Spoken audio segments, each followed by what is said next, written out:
خدا کرے کہ میری عرض پاک پہ اترے وہ فصل گل جس سے اندیشہ ہے زوال نہ ہو. خدا کرے میرے ہر ایک ہم وطن کے لیے حیات جرم نہ ہو، زندگی وبال نہ ہو. کل کے سپریم کورٹ کے فیصلے کے بعد پی ڈی ایم کی پوری جو جماعت ہے وہ 14 صفحے لے کے اور اس کو پڑھنے کی کوشش کر رہی ہے. خواتین و حضرات، آج کے ویلاگ میں 4-5 بڑی امپورٹنٹ باتیں آپ کو بتانے والا ہوں. شہباز شریف اور جنرل عاصم منیر کے درمیان بات چیت ہوئی، اور کیا بات چیت ہوئی وہ آپ کو آج کے ویلاگ میں بتانی ہے. اس کے علاوہ جنرل امجد شعیب نے جج صاحب کے سامنے اپنی کیا صفائی پیش کی کہ ان کو رہا کیا گیا. اس کے علاوہ آج کے پروگرام میں ہم بات کر رہے ہیں کہ کیا وجہ ہے ڈالر کی بڑھنے کی، اصل وجہ کیا ہے. یہ آج کے پروگرام میں آپ کے ساتھ بات کرنی ہے. اور اس پی ڈی ایم کی حکومت نے کسانوں پر کیا چھری چلائی ہے، یہ آج کے ویلاگ میں شامل ہے. خواتین و حضرات، سب سے پہلے ہم بات کر لیتے ہیں کہ آج پچھلے کافی دنوں سے یہ بات ہم دیکھ رہے ہیں کہ اگر شہباز شریف کی آرمی چیف کے ساتھ یا آئی ایس آئی چیف کے ساتھ ملاقات ہوتی ہے تو اس کی کوئی تصویر اور وہ سامنے نہیں آتی. میں آپ کو ایک بڑی انٹرسٹنگ اور مزے کی سٹوری بتاؤں کہ مجھے ایک پرو نون لیگ میڈیا ہاؤس کے ایک ڈائریکٹر نیوز کا ایک میسج 4 دن پہلے مجھے موصول ہوا، اور میں خود وہ میسج پڑھ کے حیران تھا. اور اس میسج میں یہ بات لکھی تھی کہ آپ نے آئی ایس آئی چیف کی کابل والی میٹنگ کی تصویر نہیں چلانی. وہ غالباً انہوں نے اپنے کسی نیوز کے بندے کو بھیجنی تھی، وہ غلطی سے مجھے وہ میسج جو ہے وہ ڈیلیور ہو گیا، تو میں نے اس پہ لکھا جی ضرور. تو اب آپ اس سے آپ سمجھ لیں کہ معاملات کہاں چل رہے ہیں. تو آرمی چیف کی اور شہباز شریف کی ملاقات کی جو ہے وہ تصویریں اب دیکھنے کو نہیں مل رہی ہیں. پاکستانی میڈیا ویسے ہی باولا ہوا ہے. آج کہا یہ جا رہا ہے کہ ملاقات ہوئی ہے آرمی چیف کی اور پرائم منسٹر شہباز شریف کی، اور پی ڈی ایم کے پرائم منسٹر شہباز شریف کی. اور اس میٹنگ میں جو ہے وہ کہنے والے یہ کہہ رہے ہیں کہ یہ ذکر ہوا جو کل سپریم کورٹ کا فیصلہ ہوا، اور خبر یہ ہے، مبینہ طور پہ یہ بات کی جا رہی ہے کہ آرمی چیف نے یہ کہا ہے کہ سپریم کورٹ کے فیصلے پہ جو ہے وہ منوان جو ہے وہ عمل ہونا چاہیے. جبکہ پی ڈی ایم کی حکومت نے بظاہر تو یہ بات کی ہے، لیکن کل بھی جس وقت یہ فیصلہ آیا تھا تو فواد چودھری صاحب سے بھی میں نے بات کی، شبلی فراز صاحب سے بھی بات کی، اور وہاں پہ موجود وکلاء بھی یہ بات کر رہے تھے کہ یہ سب کچھ ہونے کے بعد پی ڈی ایم کی حکومت شاید پھر بھی عمل نہ کرے. لیکن اگر وہ ایسا نہیں کریں گے تو اس دفعہ جو ہے وہ آرٹیکل 6 ان تمام لوگوں پر لگے گا جو سپریم کورٹ کی تشریح کے باوجود بھی جو ہے وہ اس پر عمل درآمد نہیں کر رہے. خواتین و حضرات، دیکھیے 2 نمبری کا عالم یہ ہے، جھوٹ کا عالم یہ ہے کہ 5 رکنی بینچ تھا جس کو کہ نون لیگی صحافی میڈیا توڑ مروڑ کر کبھی 4-3 کا فیصلہ قرار دے رہا ہے، جبکہ 4-3 تو ہو ہی نہیں سکتا، 4 اور 3 7، جبکہ 5 ججز تھے اور اس میں 3-2 کا فیصلہ تھا. تو یہ ایک جان بوجھ کے ایک کیمپین جو ہے وہ شروع کی گئی ہے. ساتھ ہی ساتھ جو کیمپین اب سے کچھ عرصہ پہلے مریم نواز نے شروع کی تھی، وہ کیمپین جو ہے وہ دوبارہ کل سے جو ہے وہ آپ دیکھیں کہ انہوں نے شروع کی ہے. عدلیہ پر تابڑ توڑ حملے جاری ہیں، چیف جسٹس پہ جو ہے تابڑ توڑ حملے جاری ہیں، عدلیہ کے حوالے سے مغلظات جو ہے وہ آپ کو سننے کو مل رہی ہیں، اور اس میں آنے والے دنوں میں جو ہے وہ تیزی آتی جائے گی. اور دوسری طرف الیکشن کمیشن نے سر جوڑ کے بیٹھے ہیں، اور چونکہ الیکشن کمیشنر کے اوپر بھی ایک تلوار لٹک رہی ہے کیونکہ آلریڈی انہوں نے اتنا ڈیلے کیا ہے، تو خبریں یہ ہیں کہ اپریل کے آخری ہفتے میں الیکشن کرانے کا پلان دیا ہے. اب کچھ گیمکری جو ہے وہ سامنے ہو رہی ہوگی، کچھ پیٹھ پیچھے جان بوجھ کے ایسی باتیں کر رہے ہیں یہ لوگ کہ ان کا جو اندرونی اجلاس ہوا اس میں تو انہوں نے یہ بالکل فیصلہ کیا ہے کہ منوان عمل ہوگا، لیکن چونکہ جو ہیڈ کر رہا ہے اس کو وہ جان بوجھ کے ڈیلنگ ٹیکٹکس کے ساتھ جو ہے معاملات آگے پیچھے جو ہیں وہ ہوں گے. تو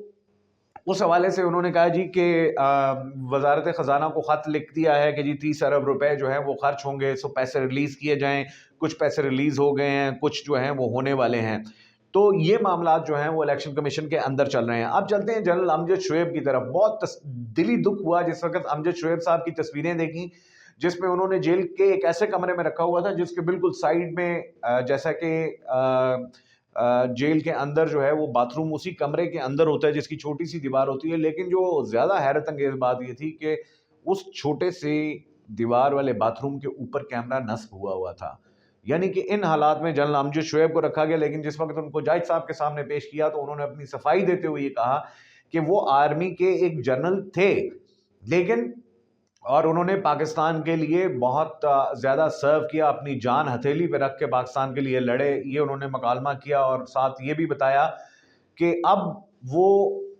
جو بات کر رہے ہیں وہ پاکستانیت کی بات کر رہے ہیں، سارے پاکستانیوں کی آواز جو ہے وہ اپنے ویلاگ کے تھرو، اپنے ٹی وی پروگرامز کے تھرو وہ لوگوں تک پہنچاتے ہیں، اور انہوں نے کہا کہ وہ کسی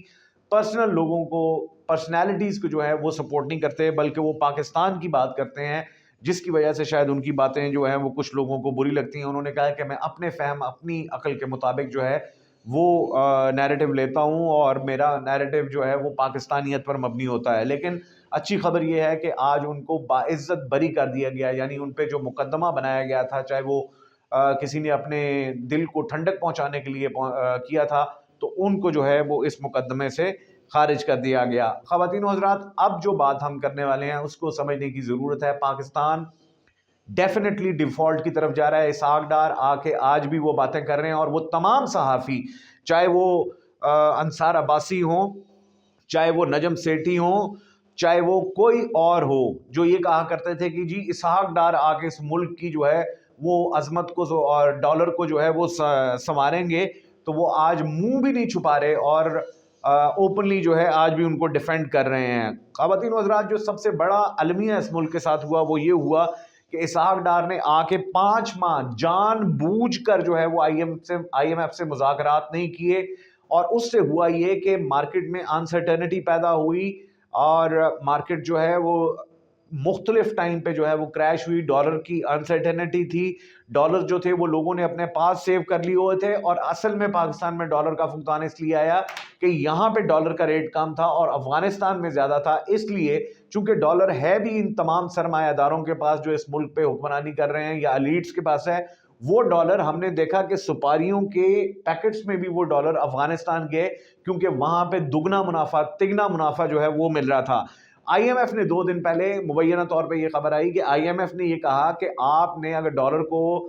اپنے ملک میں مہنگائی کو کنٹرول کرنا ہے، تو آپ کو ڈالر کا ریٹ افغانستان یعنی گرے مارکیٹ والے ریٹ کے ساتھ جو ہے وہ برابر کرنا ہے۔ اسحاق ڈار چونکہ عقل سے پیدل ایک انسان ہے اور منشی ہے باقاعدہ طور پہ، تو منشی نے کیا کہ یکدم جو ہے وہ ڈالر کا ریٹ جو ہے وہ اٹھا کے 289، اور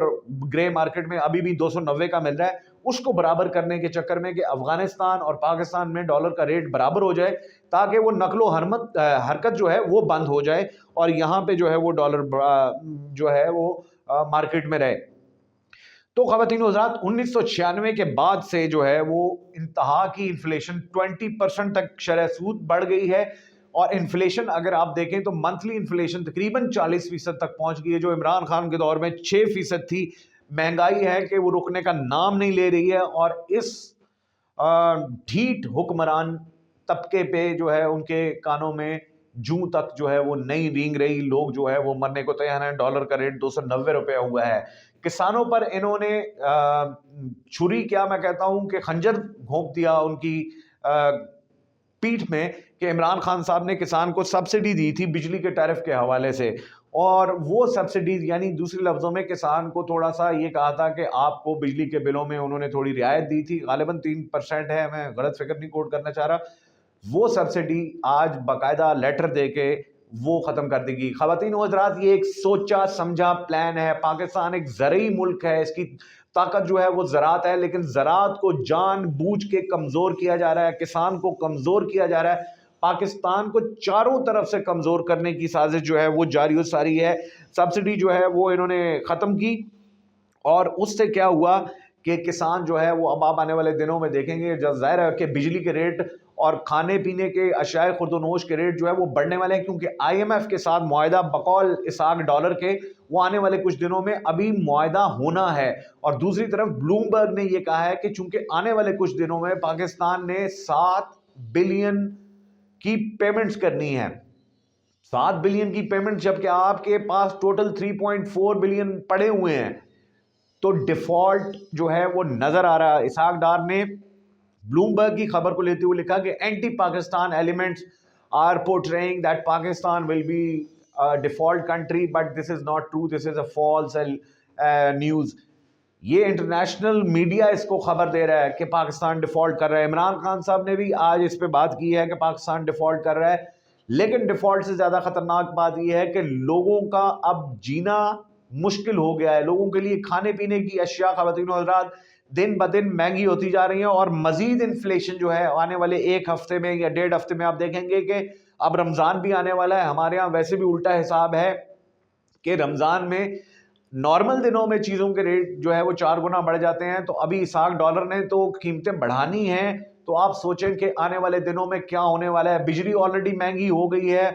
پیٹرول کی قیمتیں 100-300 روپے لے جا کے اور 5 روپے کم کر کے, جس پہ مریم نواز جو ہے وہ ویسے بھی مینٹلی سٹیبل نہیں ہے, تو وہ اس پہ جو ہے وہ بڑی بغلیں بجا رہی تھیں. اور بغلیں بجانی انہوں نے تھی کہ ان پہ جو ہے وہ اب سکھر میں جو انہوں نے سٹیٹمنٹ دی اس پہ جو ہے مقدمہ درج